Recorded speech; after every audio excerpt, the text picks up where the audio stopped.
Hello and welcome to today's video. Oh, thank you for the love.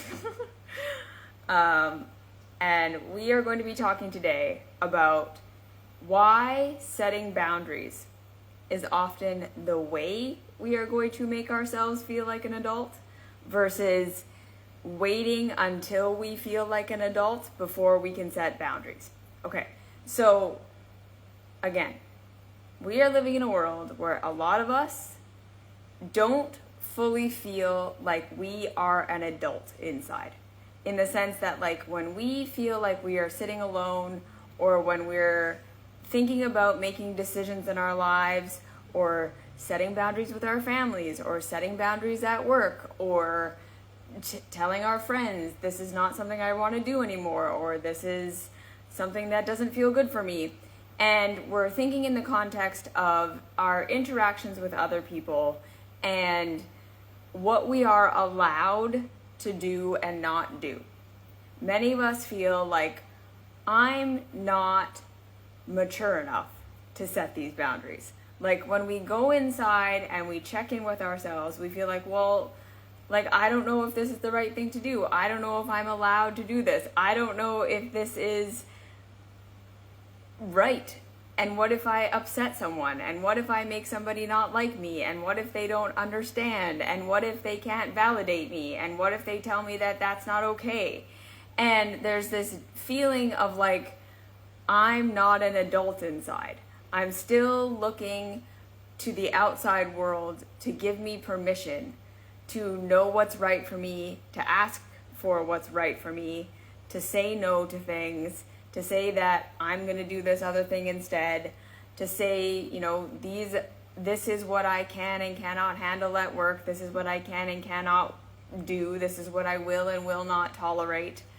And we're struggling to feel like we're accomplished enough and have achieved enough things and have arrived at whatever place we think we need to arrive at, where we're allowed to say these adult things and do these adult things, right? And again, I think we are living in a world right now where we are seeing a lot of people who are walking around in adult outfits. It's almost like we're all those like kids sitting on each other's shoulders with the trench coat on, acting like adults, and everyone's acting like an adult and doing adult life, but no one actually feels like an adult inside. Everyone feels like just that pile of kids inside, you know? And this even goes beyond the context of the boundaries we're willing to set with other people, but even the boundaries we will set with ourselves. Like the things that we will say, look, like these are the things that I'm not going to participate in anymore. These are the things that I'm not going to make myself do anymore. These are the things that I am going to say, you know what, I have a boundary around this, and this is a non-negotiable for me. So I need to set up my life in a way where this happens for me on a daily basis, or I have this habit that I do, and I need to be able to say to other people, like, look, I need this time. I cannot do this. I do not participate in this with you, even though this is what you like to do, or even though this is what you expect of me, or even though this is what you want with me. This isn't what feels right for me. And so we can start to feel like, I don't know when I'm going to be allowed to step into my full truth, but it's definitely not now, because I'm not established enough in my career. I'm not established enough in my relationships. I'm not mature enough. I don't have these things that I think you need to have before you can really count yourself as an adult and can say, okay, now I'm allowed to do this. So I also want to say, you know, like I think a lot of us don't even recognize and realize where we are assuming that other people have way more authority over us than they actually do, or way more control over us than they actually do, right? Like we're operating from the childhood perspective of like, if someone says we need to meet at this time, and you wake up that day and you don't feel well, or, you know, something's going on with you and whatever, and you need to be 15 minutes late or 20 minutes late, and you say, like, hey, I need to be 15 or 20 minutes late, and then you worry that they might say no, without thinking, like, okay, but at the end of the day, what can they do? Like, they don't actually have control over you. Like, you can say no, you can say, I need to be 15 or 20 minutes late, and they have the option to take it or leave it, but they can't make you show up at the time that you're supposed to show up. Do you see what I'm saying? And a lot of us are like, oh, like, I just thought I would have to. Like, if they said no, we can't do it 15 minutes later, that it would just be like, I don't have a choice. Or if a friend says, no, like, this is what I want to do, we have to do it. Or if your family says, no, this is the way we do things, we have to do it this way, you have to conform to this. It's like, okay, well, I have to. But it's like, if we really take it another step further, we go, like, in what way can they enforce that? Like, the worst thing that they can do is get upset that you don't do it, or that you do something else.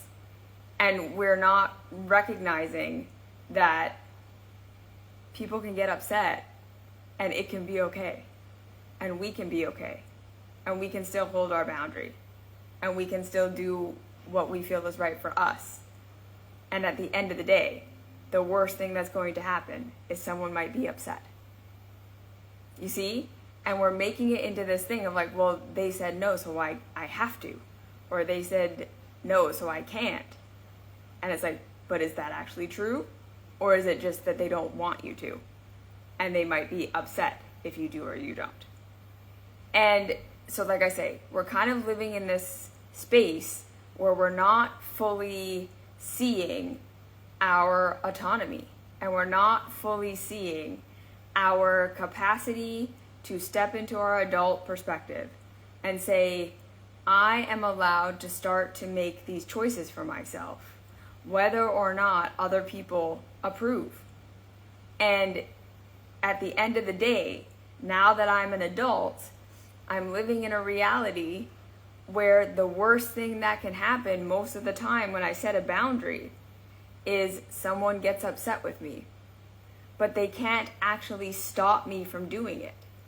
They don't actually have the authority and the power that caregivers and other authority figures used to have over us, right? We haven't quite transitioned out of that childhood perspective where our caregivers and other authority figures really did have control, right? Where they could make it so if they said no, you actually can't.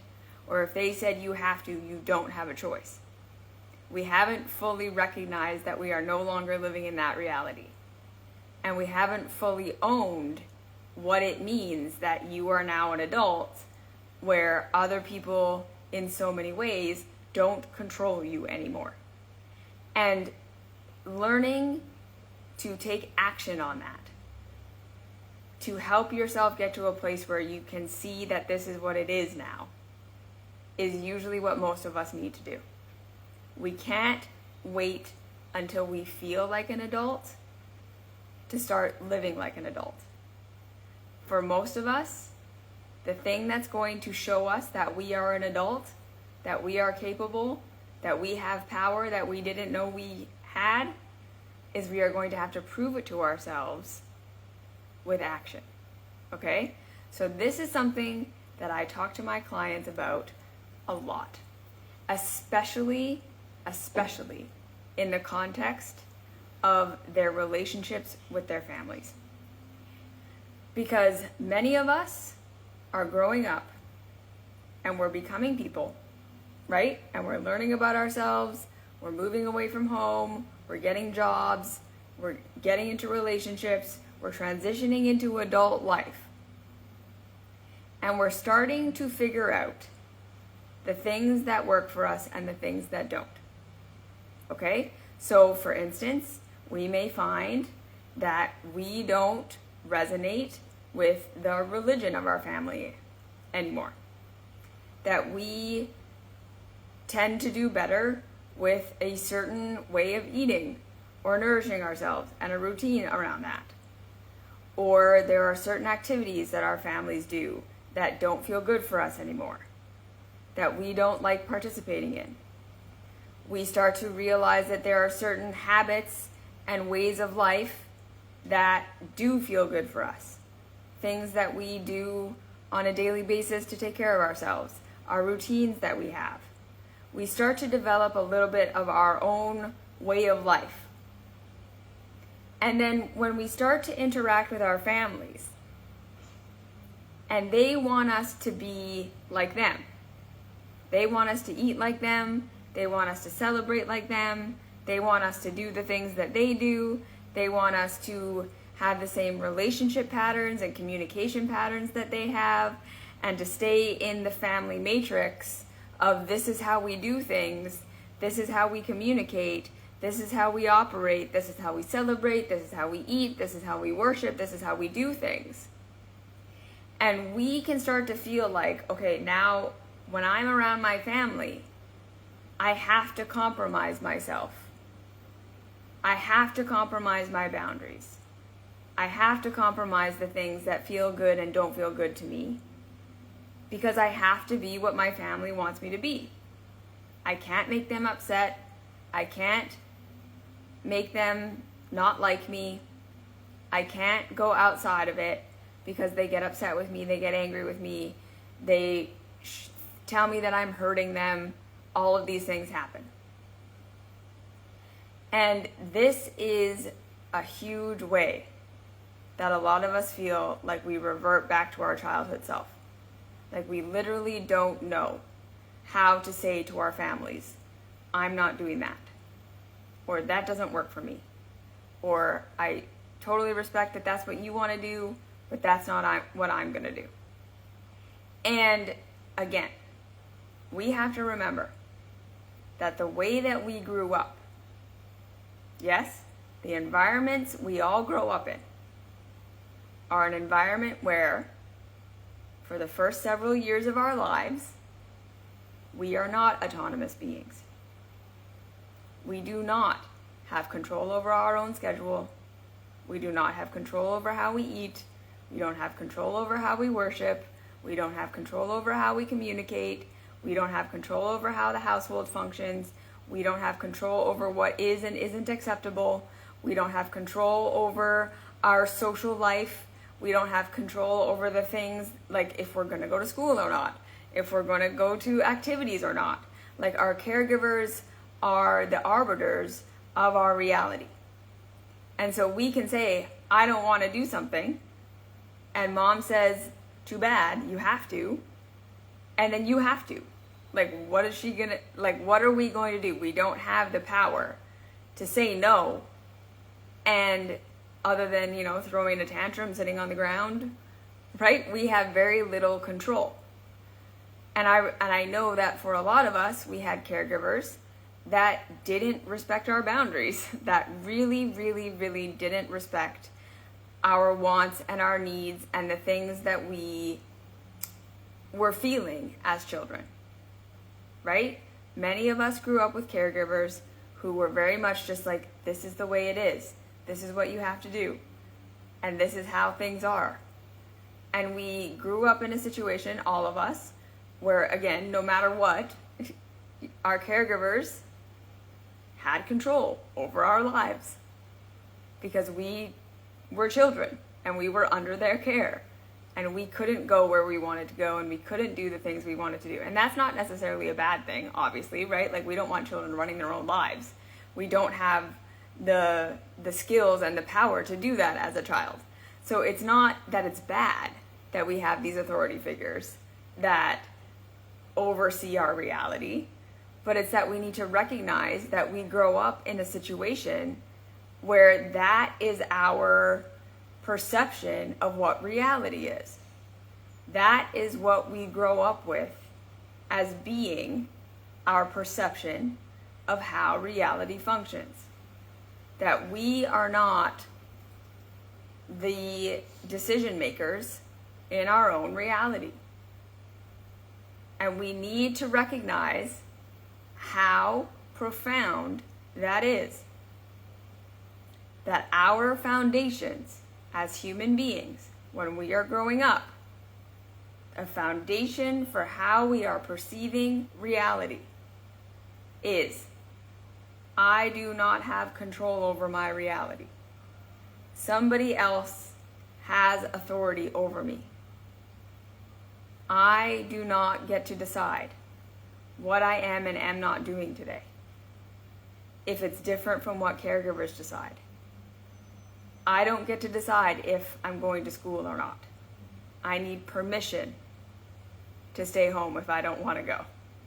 I need permission to go to the bathroom when I'm at school. I need permission to have my friends over. I need permission to eat this or eat that. And, depending on how strict or available our parents were, right? I need permission to quit something I don't want to do. I need permission to do something I do want to do. We constantly lived in a world and in a reality where we were looking to someone outside of ourselves to give us permission, to tell us what to do, that was in control of our experience. And so that is the foundation that we all grew up with as being, this is how reality works. Because remember, our brains in that age between 0 to 7, we're literally in a totally different state of mind than we are when we start to grow up. Our entire brain chemistry is totally different in our childhoods than it is in our adulthoods. We are in a literal state of semi-hypnosis when we are children. We are taking in that these are the rules of the universe. This is how reality works. This is what I am and am not allowed to do. This is who I am and am not allowed to be. This is how I get what I want and get what I need, or don't get what I want and don't get what I need. These are the things that are acceptable. These are the things that are not acceptable. And especially, if we had insecure attachment to our caregivers. And I talk about this so much because it is so foundational to everything. If our caregivers made us feel like there were certain ways of being, certain parts of our personality, certain emotional expressions, certain likes or dislikes that we had that were not okay, we were going to develop an existential relationship with these parts of ourselves. And there was going to be this deep sense of like, I can't be that. I can't do that. I can't express that. That is wrong and bad.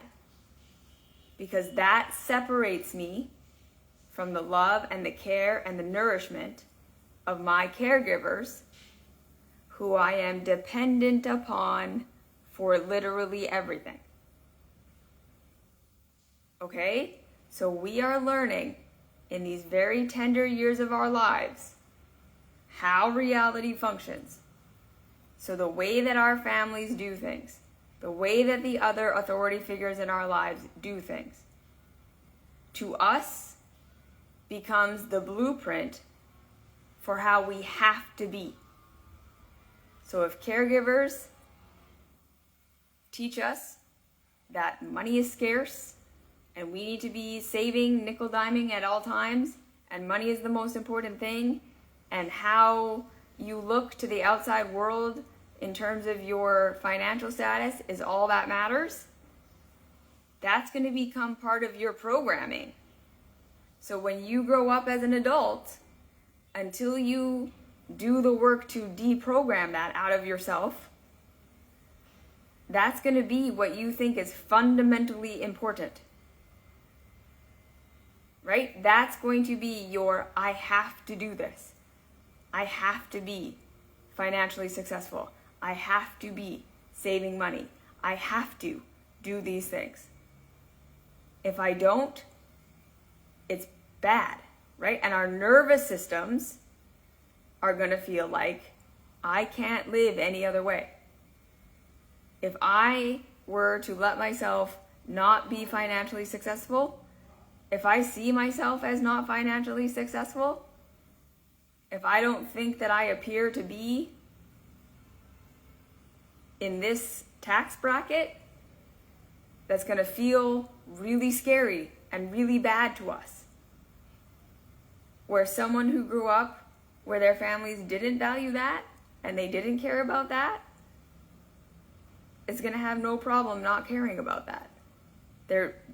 If they're in a different tax bracket, if they don't appear rich, if they don't appear like they have financial success and abundance all the time, they're not going to worry about it. It's not going to be an existential crisis for them. Where for you, it might feel like the end of the world. Right? If your caregivers made it unsafe for you to express weakness, sadness, fatigue, you're going to grow up in a place where anytime you feel that way, you're going to panic. You're going to feel like, oh my God, I'm doing something wrong. I'm failing. Life is terrible. I am terrible. I'm failing. I'm doing it all wrong. And it's going to be a total meltdown. Instead of, oh, I'm tired, I can rest. And it being no big deal. Like it would be to someone else who grew up in a family where when you're tired, you got to rest.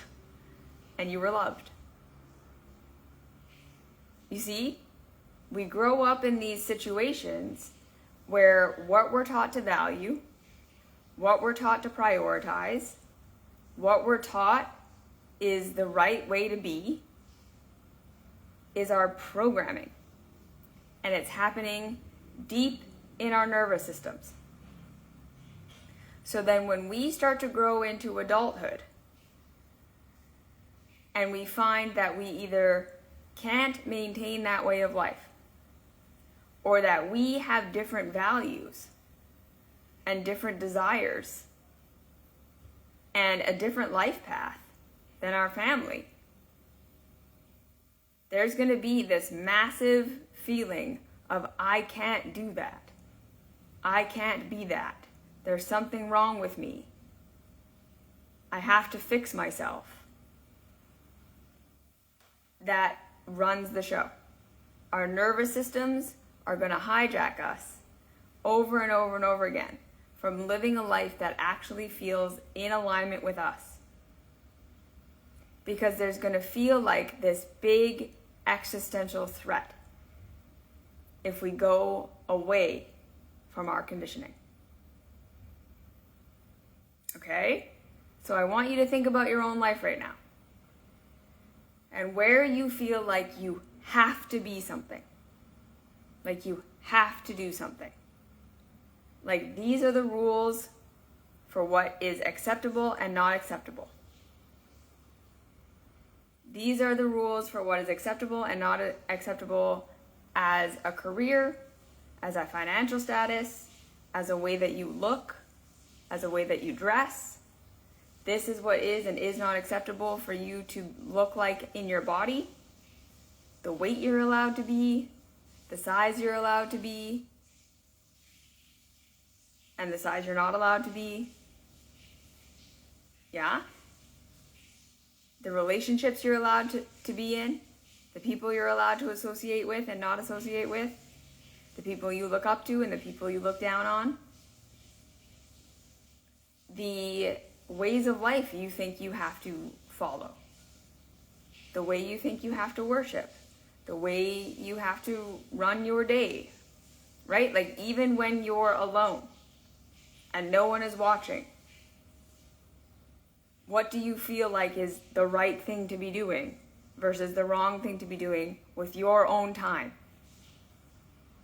As an adult, as a free adult, when you have hours by yourself, What do you feel like you're allowed or not allowed to be doing? How do you feel like you're allowed to express? What needs do you feel like you're allowed to have? What emotions do you feel like you're allowed to have? Yes? Are you allowed to be sick? Are you allowed to be sad? Are you allowed to be angry? Or do you have stories in your head that tell you, I can't do that, I can't be that, I can't express that, I can't do that, or I have to be this, I have to do that, I have to be this way? And I want you to start to say to yourself, what if that's not objective reality? What if that isn't objective truth? What if the things that I have decided, that I think I have decided, are the ways I have to be, and the ways I have to function, and the things I have to live up to,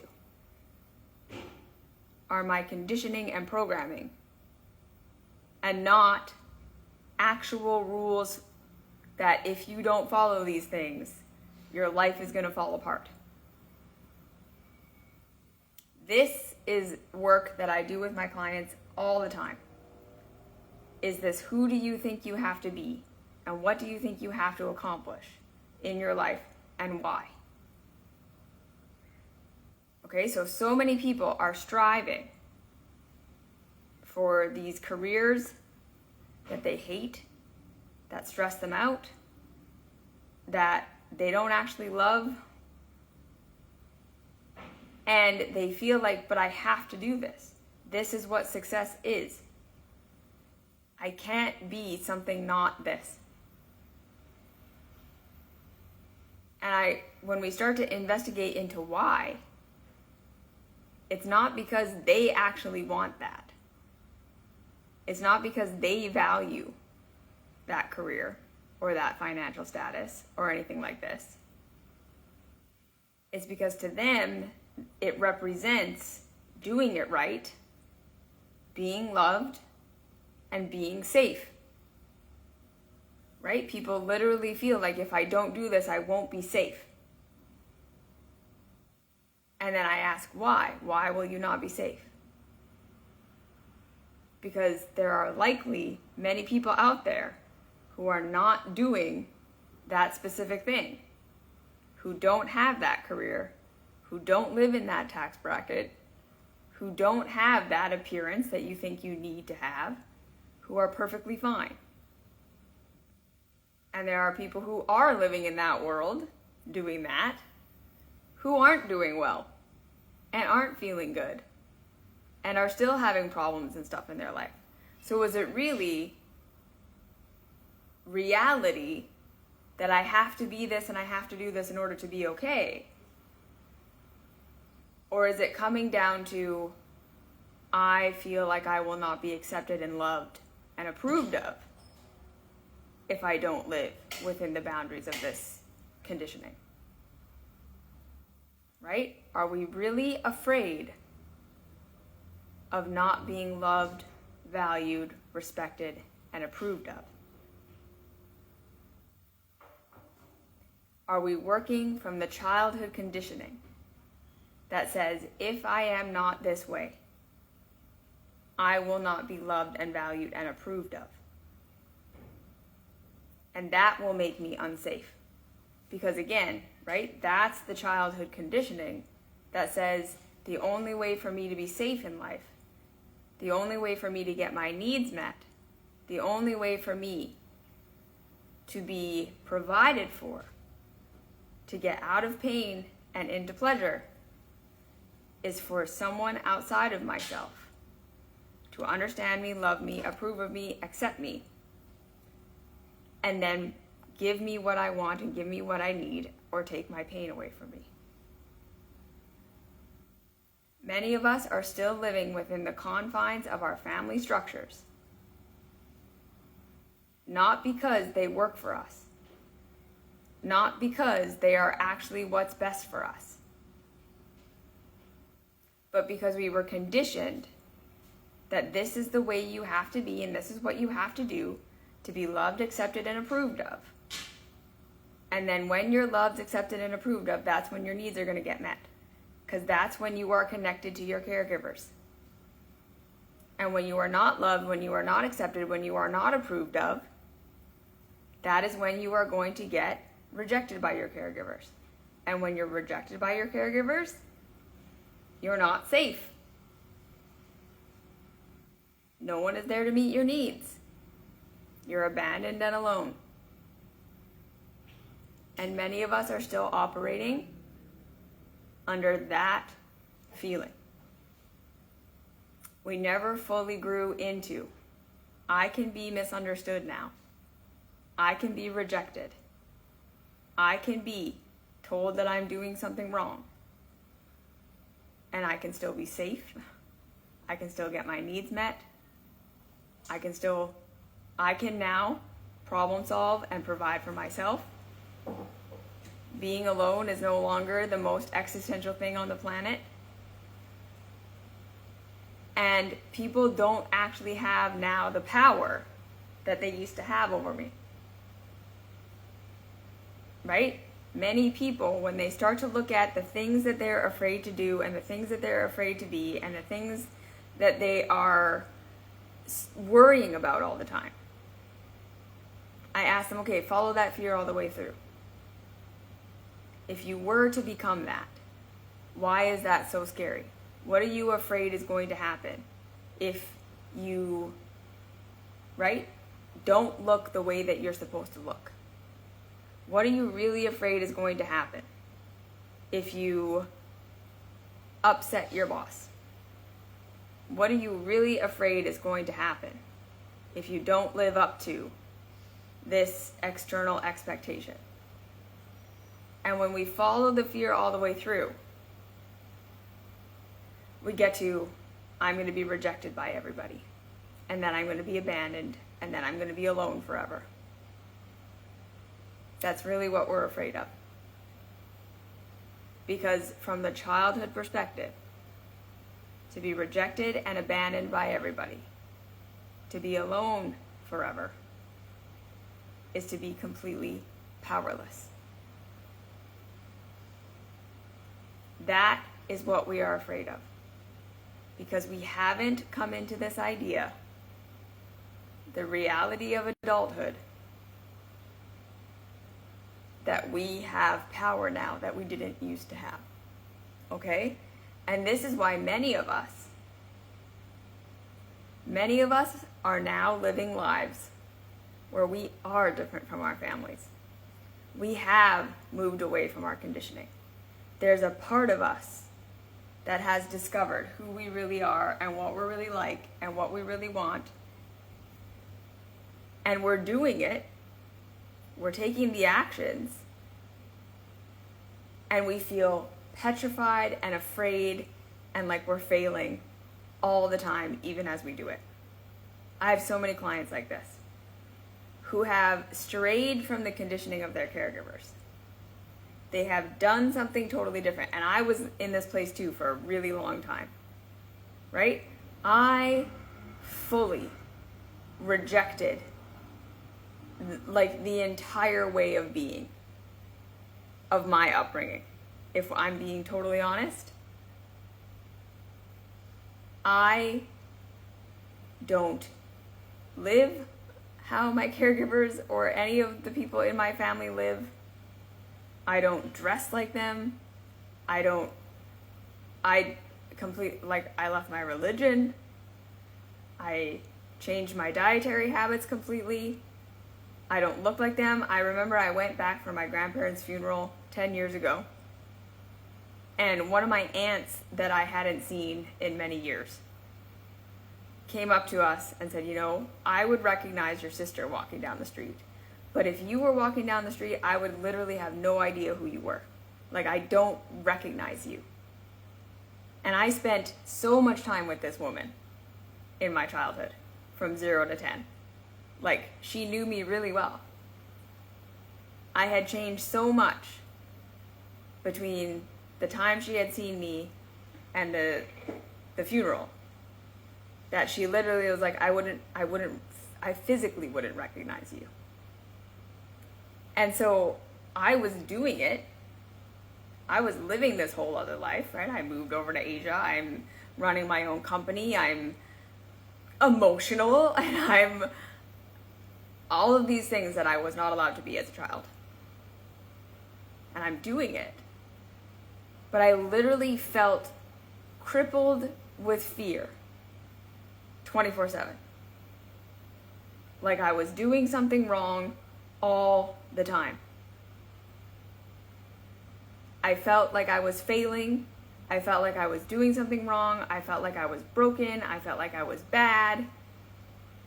I felt like I needed everybody to approve of me and everybody to understand what I was doing and what I was teaching in order for it to be okay. And anytime anybody criticized me or judged me, I didn't change what I was doing. But on the inside, I was like, oh my God, they're right. I'm wrong. I shouldn't be doing this.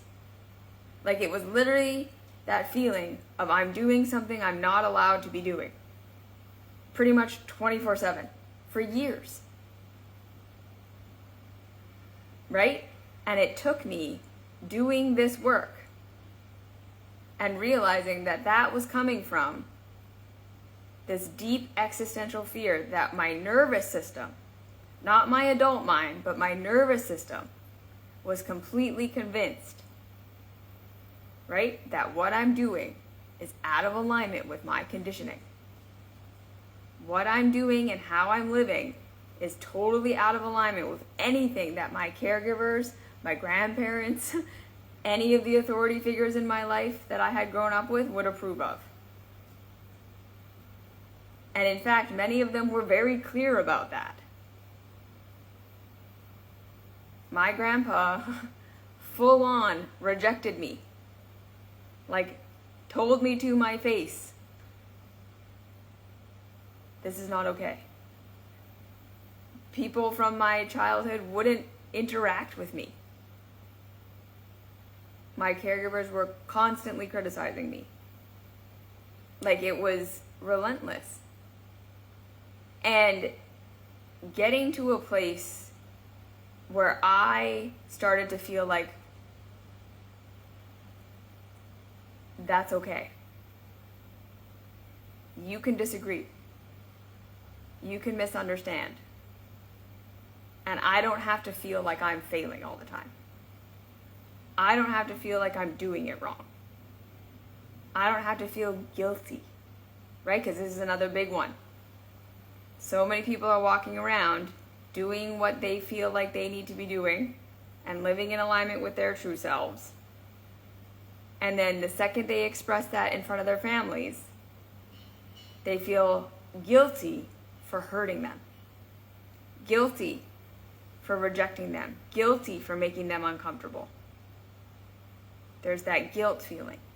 Okay, so there's the two sides of the same coin. We're either feeling wrong and bad and like we're failing and we're doing something wrong all the time, like that existential fear, just total terror. Or we feel like, I can't do this. I can't be this in front of them. I can't be expressing myself. I can't be so different from them, especially if we still spend time with them, because it hurts them when I do. It hurts them, and I'm hurting them. They feel rejected by me. They feel bad that I'm doing this, and I'm hurting them. So I can't. Because again, we haven't stepped into the adult perspective that I am allowed to be who I am.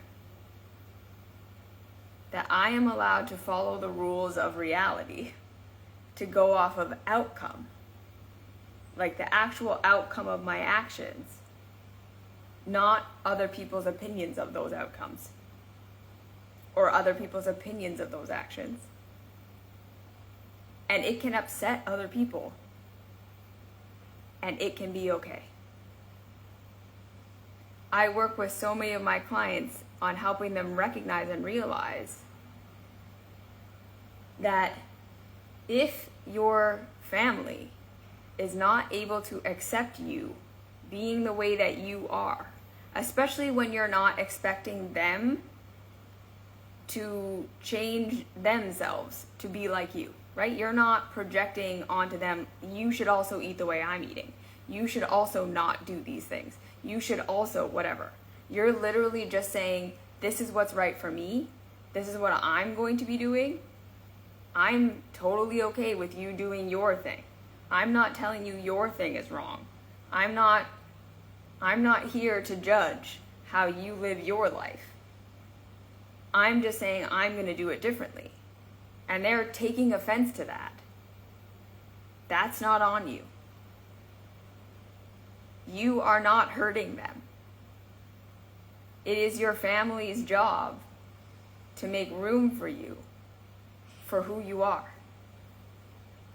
Right? If you are making room for them to be who they are, if you're saying, whatever, you have those political views, you have those religious views, you eat that way, you party, this is how you celebrate, whatever, go ahead. I'm not judging you. I'm not going to sit you down at the table and tell you all the things that I think are wrong with that. Because, a lot of us kind of go through that phase. I did. I know I did. The you should be doing what I'm doing phase. But when you're in the place of just, okay, no, I'm just doing this for myself. This is just what I'm going to do. This is how I'm going to be. And you do your thing.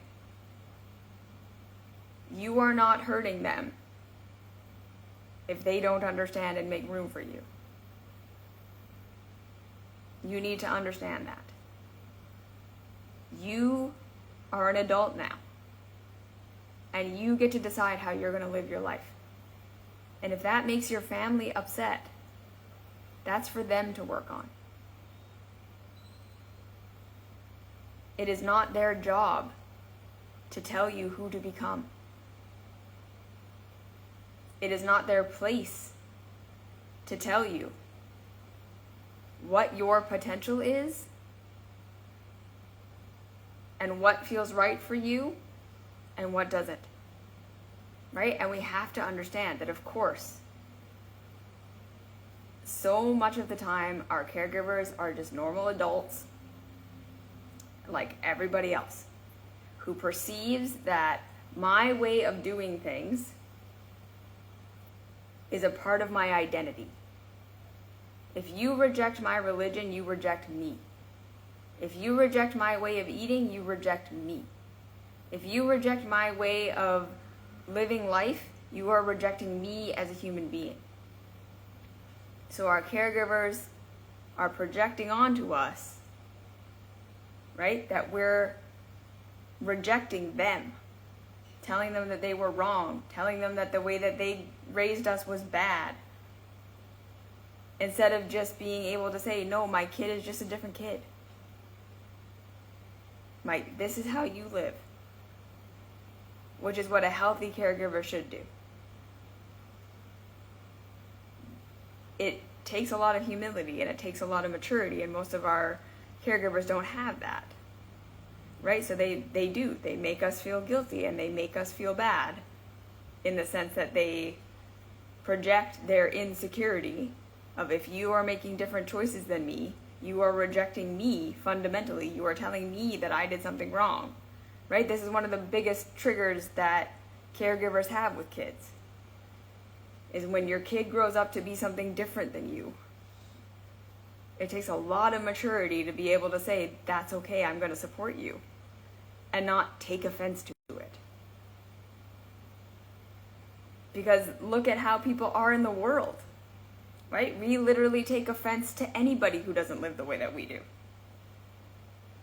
Because we live in this world of either I'm right or you're right.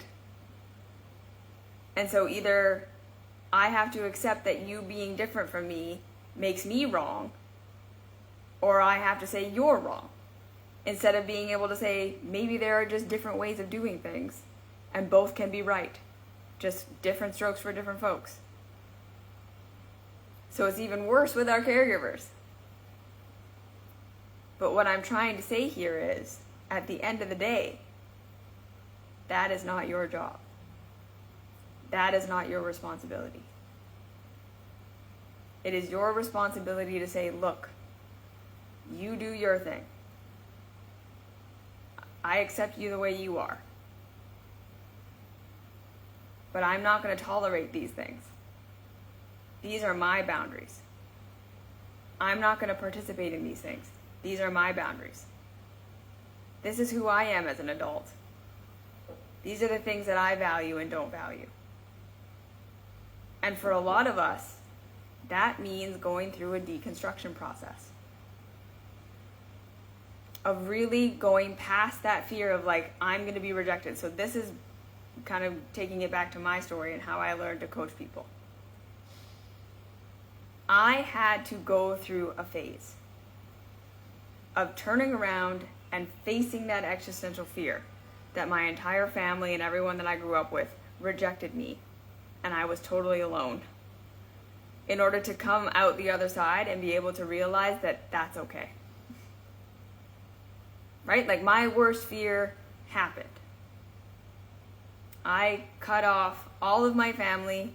I was connected to literally no one.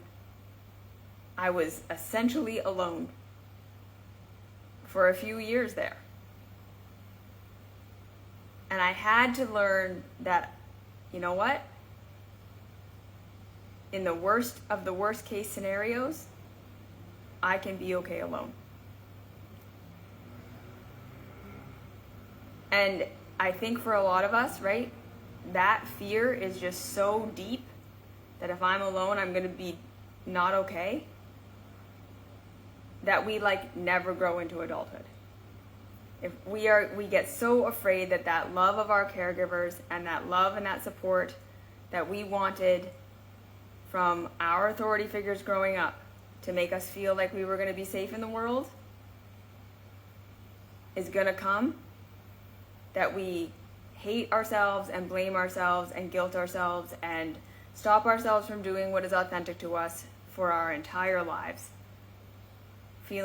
Never fully feeling like an autonomous adult. Because there's still that deep fear inside that if I am truly myself, if I really do what I want to be doing, if I follow my path, I might be wrong, I might suffer, and then not be able to have the answers, and then if I'm alone and everyone's disapproving of me, I'm never going to get out of pain. Right? There's that part of us, that unconscious, subconscious part that's saying, at least if I'm following the protocols, if I'm in pain, someone will approve of me and fix it for me. If I'm not following the protocols and I'm in pain, I'm the only one to blame for that, and therefore I'm stuck in pain forever. Because I can't do it, I can't fix it, I can't solve my own problems. That is where we are all operating from when we feel like we can't set boundaries, when we feel like we can't say no to people, when we feel like we can't be our true selves. What we are really saying is, I don't feel like if I am in pain or if my choice is wrong or if I am struggling or suffering with something, that I can figure it out. We are saying, if I am in pain, if I am struggling, I need someone outside of myself to tell me the answer. Therefore, I can't be alone. I can't be rejected. I have to keep striving for the love and the care of the people around me and the approval of the people around me. So that at least if I'm in pain, they will help me. I won't be stuck in it. Like, that's really what it boils down to. That's what this whole self-love path is all about, realizing. And then it's my job, right, on this self-love path, to give you the tools to figure out that you actually have the tools to figure out how reality works. That when you're in pain, when you're struggling, when you're suffering, you can figure it out. You don't need to be loved and valued and approved of by everyone around you to get out of pain and get into pleasure. You have resources, access, capacity that you don't think you have right now. or that you've never been taught how to, right? That's why I teach emotional stuff. That's why I teach all the things that I teach. Because it's really giving you tools to be an adult. So you don't feel so dependent on being loved, so that if something bad happens, or if you don't know what to do, someone will rescue you. This is the main thing of why we're so afraid to be alone. Because it's like, then if I'm in pain, I'm stuck in pain forever because I can't figure it out.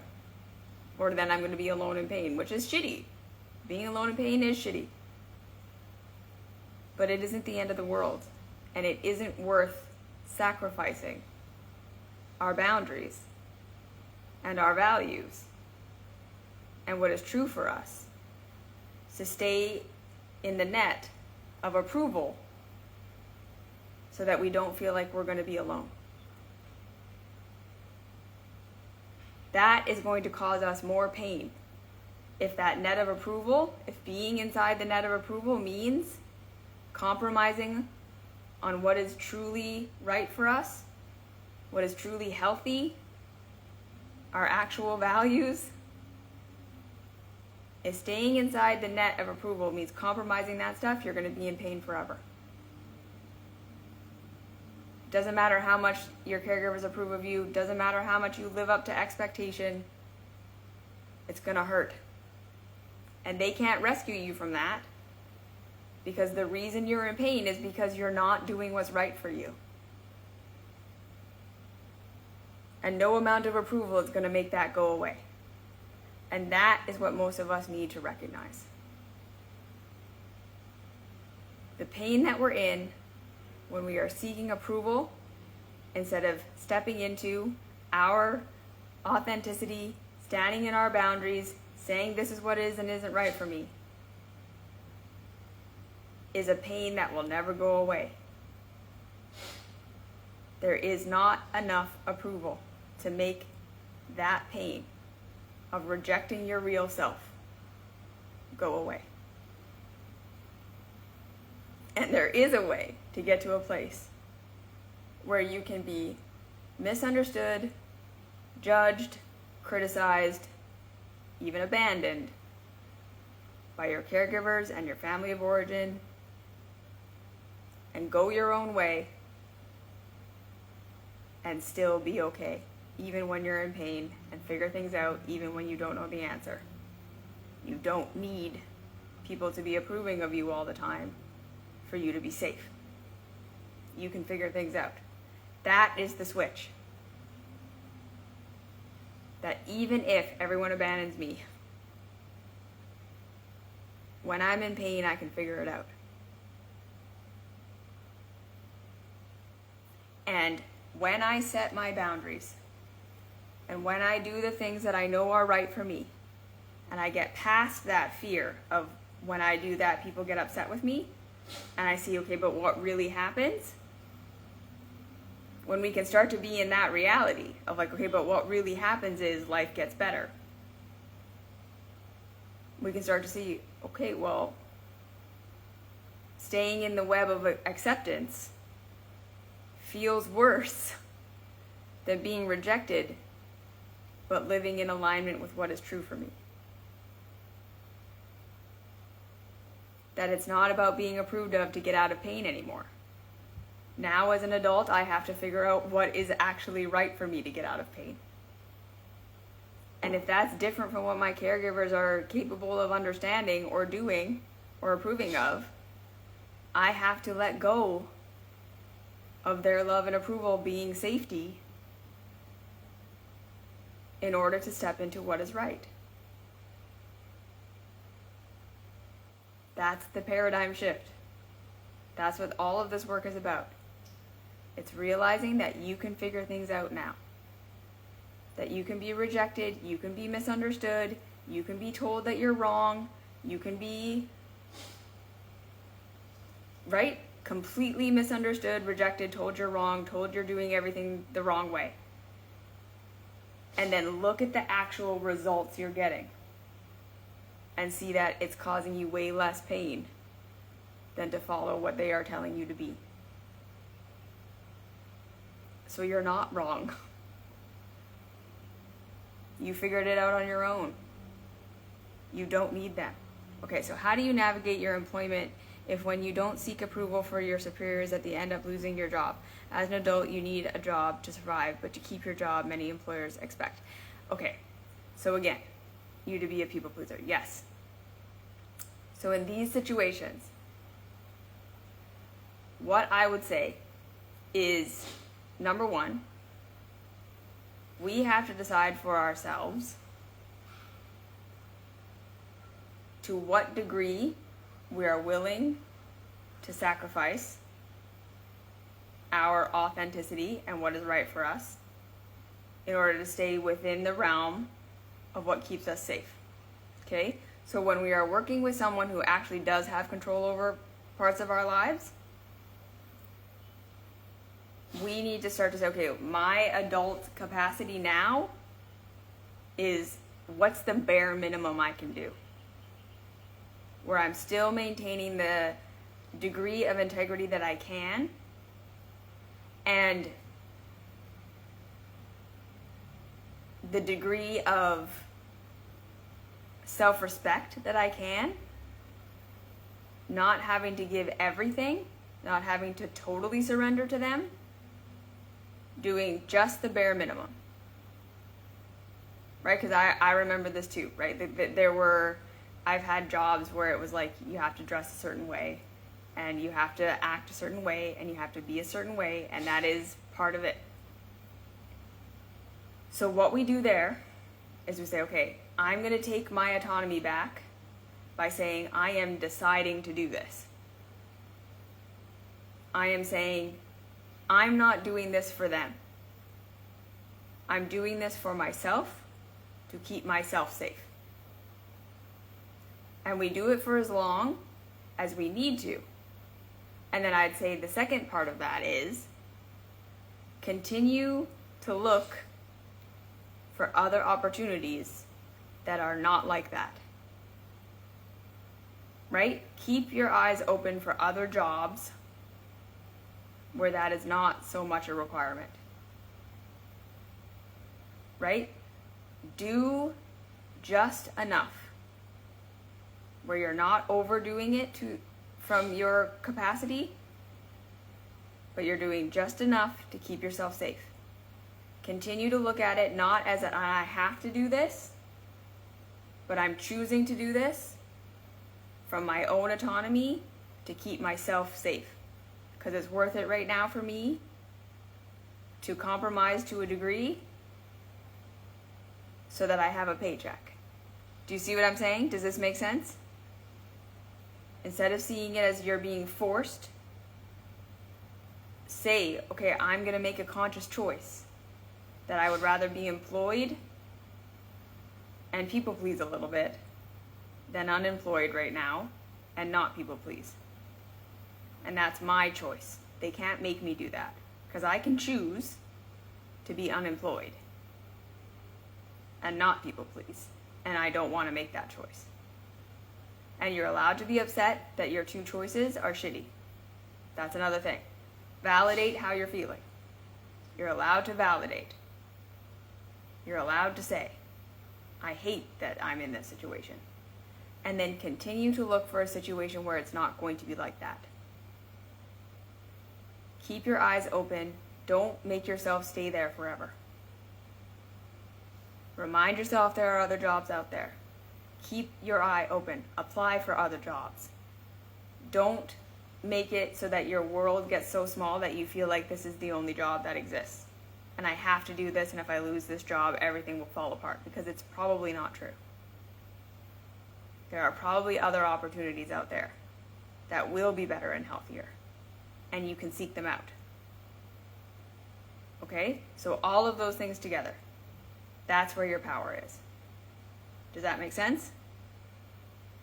Is that helpful? I am choosing to do this because I don't want to be unemployed right now. What's the bare minimum I can do while still maintaining my integrity? And then keep your eyes open for other opportunities and remind yourself that you are not stuck in this. There are other ways of being, and you can start to move towards those. What is your value? What is your ideal that you want to be moving towards, and keep moving yourself towards that. You get to keep moving yourself towards that. Because again, right? Same thing with me. I didn't just get to step into this life where I'm fully living my thing. It took years of stepping away from stuff I didn't want to be doing and to get out of the web that I was in. We have to just take steps. You don't just go from a life of misalignment to a life of alignment overnight. You have to take a whole bunch of steps. So be willing to take steps. Don't stay where you landed. Be willing to take steps and know that each step you take is going to be scary, and be willing to do that. It's going to be steps. That's what adulthood is. We stop looking for the answer. That's what a child does. A child looks for the solution. An adult looks for steps. What's my next step? What's my next most empowered step? Can I set a little bit of a boundary? Can I take one step towards a different job? Can I say no and realize that that can be okay? Maybe I don't say no to everything, but I say no to a little bit. You see? Steps. Okay. Thank you for being here. Thank you for listening. That's all we have today. Come join the Mystery School. Watch all the other YouTube videos. I have lots of free content. I have lots of paid content, whatever works for you. Coaching, all that stuff. You can find it on my website. Find it in my Instagram, in the description on YouTube, whatever. And until I see you again, have a good day, week, month, year, whenever I see you. Goodbye.